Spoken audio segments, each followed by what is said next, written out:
I'm Shannon Martin. Tonight, as the brutal assault against Ukraine continues, some Canadians are finding new ways to help. I really try to find locations and people that, really are in need. How some are sending much-needed support through Airbnb Plus. 2 weeks after police moved in to end the Freedom Convoy in Ottawa, protesters gather once again in the nation's capital. And it's a game opener. I can't wait to see what we're going to do in the season. I'm really excited. It has been 2 long years for these TFC fans. Tonight, our cameras are there for the first game of the season at home. This is CBC Saturday News.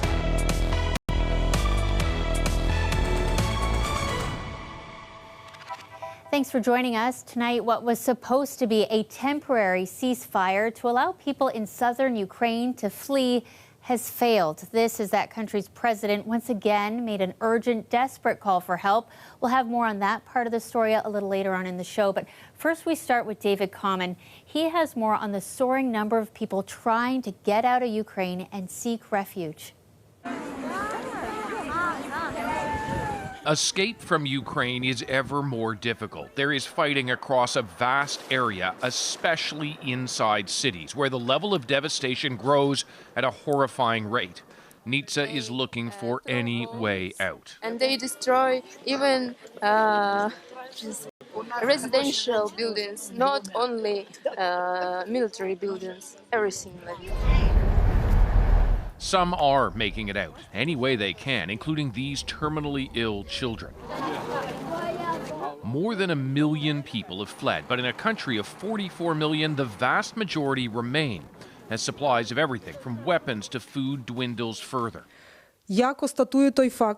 Ukraine accused Russia of breaking a brief negotiated ceasefire this morning by shelling the very humanitarian corridors intended to allow civilians to flee. Ukraine claims it shot down this Russian helicopter, perhaps with a shoulder-mounted missile donated by allies in recent weeks. The Ukrainians say they've killed an estimated 10,000 Russians, blown up 269 tanks and 945 of their fighting vehicles. Yet the Russians continue to pour in more, with expected landings of troops soon from ships along Ukraine's southern Black Sea coast. All children, all women are leaving, says this woman, trying to get out of the region. Europe has not seen a refugee crisis in these numbers this fast since the Second World War, nor has it seen a conflict like this since that time either. A new Iron Curtain is descending and threatens to envelop Ukraine inside, already at terrible cost. David Common, CBC News, London. And now to a local fundraising effort we've been following. 2 weeks ago, a Toronto man started a campaign. He wanted to donate $500 for relief efforts in Ukraine. Well, tonight that number hit close to $1 million. Dale Manukduk is tracking this story for us. He joins us live from outside the Ukrainian National Federation of Canada. Dale, talk about an incredible jump. Yeah, Shannon, Christian Boris started St. Javelin, and they just passed $850,000 in fundraising. And in the coming days, they will surpass that $1 million mark. And while he started this by himself, printing some stickers, this is now a team of over 40 people, and half of them were here today at the Toronto branch of the Ukrainian National Federation of Canada, trying to catch up on orders they've shipped already to over 60 countries. And logistically, operationally, it's been very difficult because much of this has really come out of nowhere. None of this has really hit me yet, and I don't know if it will for probably a long time because I'm just so busy doing it. I'm exceptionally grateful that we've been able to do this and we will be able to donate so much money. I'm also very conscious of the fact that this is just like a drop in the bucket. So, if people send messages saying, hey, great work or whatever, I'm just focused on the future and how we can keep this going. Now, St. Javelin has brought in a third-party company to help fulfill orders and keep up with demand. And I'll point out, Shannon, that they are advising people that you don't actually have to buy anything from them to support. You can donate directly to their partner charity based out of Toronto called Help Us Help. But Christian Boris, he acknowledges that people do want to support with a symbol, either on a sticker, a patch, or a t-shirt. Right, so tell us a little bit about that then, this group Help Us Help. What kind of support are they providing on the ground? So Help Us Help, they focus on helping children, scholars, and veterans, specifically disadvantaged children and veterans who are conflict affected. But with the ongoing humanitarian crisis, they have pivoted their efforts to something more immediate. We do work with several different groups in Ukraine, vulnerable populations. So we are in constant communication with them, understanding what their needs are, and if necessary and if possible, helping evacuate and relocate them to safer locations. Now, Help Us Help is also providing medical supplies and medicine. That is their second of their top two priorities. And they say that the fundraising efforts of St. Javelin has really helped boost their humanitarian aid. Shannon? For sure, doing whatever they can. That's Dale Manukduk reporting for us live tonight in Toronto. Well, meantime, Canadians and people right around the world have found another way to support the people of Ukraine by booking Airbnbs. Dahlia Ashry explains how it works and shows us how it's quickly becoming a way to get cash into the hands of those who need it most. It looks like a cottage you'd find up north in Ontario, except this one is listed on Airbnb in the northern part of Ukraine. These Airbnbs might not be there, even now. Some of them have been bombed already. Many have fled the region and left their homes behind, but their Airbnb listing could be their only source of income. And I wanted to really directly make an impact on people on the ground there. I really try to find locations and people that, really are in need. Christina Roman is Ukrainian Canadian and lives in Toronto. She connected with two hosts on Airbnb in Ukraine, both mothers, Oksana and Alexandra. Christina soon got two gut-wrenching messages. Alexandra let her know she's in a bunker. And today, finding out from Oksana that she left the region and is on her way to Romania. Airbnb says in 48 hours from March 2nd to 3rd, more than 61,000 nights were booked at properties in Ukraine, sending $1.9 million US directly to hosts. 3,000 of those bookings came from Canada. We are, extremely pleased to see the generosity of people and that they are, identifying that, there are real people with real homes, in real dire situations. With more than 1 million refugees fleeing the region, Airbnb is hoping to house some of them. They're looking for places to stay, not just on the border, where Poland and Hungary, but throughout Europe and I think soon throughout the world. I think all the countries are stepping up and offering to house refugees. So how does it all work? Pick the dates for your getaway without actually going away. The listing is $64 a night. For 2 nights, you've just donated $127. At the bottom of the listing, there is also an identity verified tab to ensure you're not being scammed. We have a trust and safety team that monitors every transaction on Airbnb, for the last decade. So we're watching it carefully. Christina says already a dozen people have booked, and she hopes others will continue to support people like Oksana and Alexandra. I'll have to just keep messaging everyone and just telling them what we're trying to do here and how the world is really rallying behind them. Dahlia Ashry, CBC News, Toronto. Efforts are also underway to support refugees from Afghanistan. Last year, Canada welcomed thousands of families after the Taliban takeover. It's so hard to leave your home and it's so hard to leave your community. So we're trying to remind them that there is still a community here for them. There's still people looking out for them. No matter who you are, if you need help, there's people looking out for you and there's people who are willing to help. It was organized by Islamic Relief Canada in Toronto. They made 350 hygiene kits for the newly arrived families, filled with everything from diapers, baby wipes, toothbrushes, and more. Toronto police are searching for a man wanted in connection to a hate crime at a Toronto school. Officers releasing pictures of the alleged suspect. Take a look early Wednesday morning. Police say a person sprayed numerous anti-Semitic graffiti messages at Central Tech near Bathurst and Bloor. On the same day, police say there was similar graffiti found at 2 other schools. Anyone with information is asked to call police. It has been 2 weeks since police in Ottawa shut down the so-called Freedom Convoy protest. Tonight, once again, protesters taking to the streets right across the country. As Lorenda Redekop shows us, the goal was to create what organizers called a freedom chain. Hundreds of people linked arms in Ottawa, this time protesting on foot, without any large trucks or road blockades. Part of a plan to create a human chain along the Trans-Canada Highway.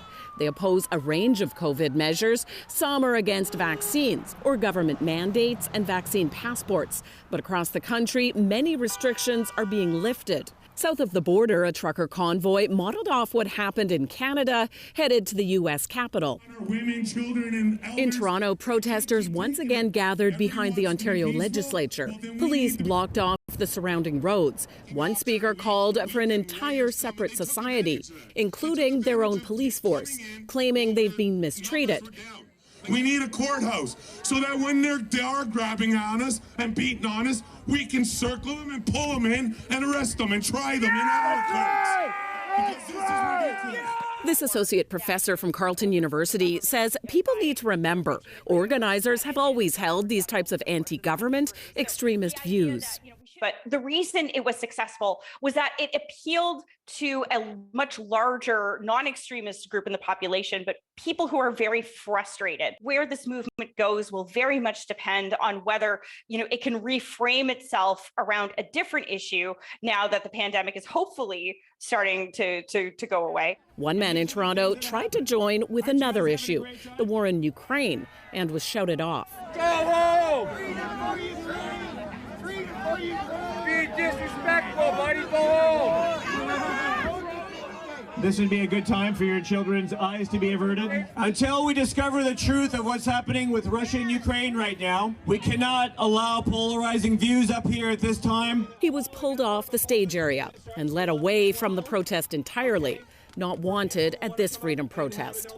Lorenda Redekop, CBC News, Toronto.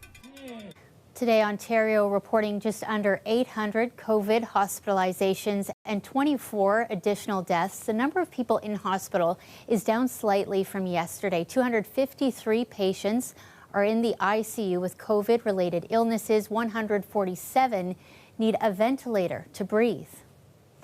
Well, as temperatures soar into the double digits this weekend, a warning from experts to drivers and cyclists to watch for the not-so-hidden danger of potholes. Less traffic, less potholes. When we are now back up to 85 to 90% of our traffic volumes pre-COVID, so we may see an increase in the potholes as the season gets into the spring season. Okay, so it's still too early to say whether this season will be worse than spring's past, but city crews have already fixed 15,000 potholes so far this year. Mechanics say they're already seeing plenty of damage. For myself on the highway, I've hit a couple of real big doozies this year. The only thing that you can do, which is unfortunately little help, but just make sure that your tire pressures are inflated where they should be. Okay, so he says if you hit a doozy, check your rims for any dents that could flatten your tires.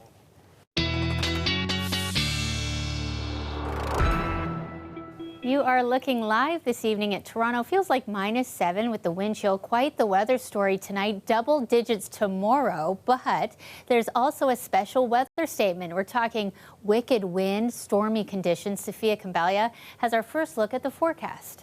Thank you, Shannon. Well, you can say it's going to be a turbulent first weekend of March with not one, but two low pressure systems visiting us over the next 36 hours. Now, system number one, a Colorado low, will feature everything from heavy snow to prolonged freezing rain, especially along that Highway 17 to Highway 11 stretch up north of the Nickel Belt, and then even soaring temperatures and a few rumbles of thunder into the south. Power outages are likely with winds that could be in excess of 100 kilometers an hour throughout your Sunday. Here's the timing, though. Snow already in place for those of you in the north. Into the overnight period is where we'll clock in those hours of ice accretion from Sault Ste. Marie all the way to the nation's capital region. And then throughout your Sunday is where you will see the pockets of rain with breaks of sunshine and the really gusty winds before temperatures fall back down the well into Monday. More on that in a second. First, the warm-up story, which will feature early May-like temperatures. We begin with seasonal daytime values into your overnight period. A balmy double-digit start to Sunday with a few breaks of sunshine, and then really nice upper teens, potentially record-breaking temperatures for much of Sunday. Now, coming up, I'll tell you about the cool down Monday, system number 2, and how March is certainly showing off its colors as a transitional season. Okay, thanks, Sophia. Welcome back. Returning to our top story now. The Prime Minister leaves tomorrow to meet with allied leaders to strategize next moves to support Ukraine. Justin Trudeau meeting with members of the Ukrainian community in Toronto last night. Tomorrow, he takes off for a 5-day trip with stops in the UK, Latvia, Germany, and Poland. His office says he wants to have face-to-face meetings with the leaders there. The trip likely to discuss NATO's response and the issue of further sanctions against Russia. Well, tonight, Ukraine's president urgently pleading for help, again asking for a no-fly zone over his country. Chris Reyes has reaction from the United States and leaders here in Canada. This photo of President Zelensky tweeted by U.S. Senator Marco Rubio. The Ukrainian president joined a Zoom meeting with members of Congress on Saturday. He thanked the U.S. for their support but asked for more help, including a no-fly zone over Ukraine and greater sanctions on Russia. President Zelensky and the Ukrainian people are just awesome. There are planes available by NATO nations, MiGs, that the Ukrainians can fly. They're waiting to be delivered, and apparently the United States is part of the problem, not the solution. With planes and drones, President Zelensky indicated that Ukraine would be a more effective fighting force. So let's get them the planes and drones they need. Another stern warning about no-fly zones and Western sanctions from President Putin. He said any movement in this direction will be considered participation in an armed conflict on the part of the country. We'll support Ukraine. Across Europe, everyday citizens hit the streets, demanding an end to war and support for Ukraine. We get stronger here every day. It gets easier. We will win, definitely. They are trying to undermine our morale and boost in Ukraine, hitting the civilian people, but we'll never give up. They're not doing enough on sanctions. It's pathetic, absolutely pathetic, because they're not taking immediate effect. Bob Ray, Canada's ambassador to the United Nations, agreed that more should be done. We have to have the courage of our convictions and see what more can be done to give the Ukrainians the space that they need to be successful. The sanctions are intended to do that, and they are helping, but we're going to need to do more. U.S. Secretary of State Antony Blinken met with the Ukrainian foreign minister at the Polish border and said NATO forces will continue to provide military aid. As President Biden has said, we will defend every inch of NATO territory. NATO forces have so far rejected imposing a no-fly zone over Ukraine. Chris Reyes, CBC News, New York. A 24-hour bike ride in Toronto has just wrapped up. A couple hundred very fit and you could say brave cyclists signed on, all for a good cause. We're dealing with the COVID-19 hangover, the cascading impacts as we move forward from the pandemic, of course, are going to be related to mental health.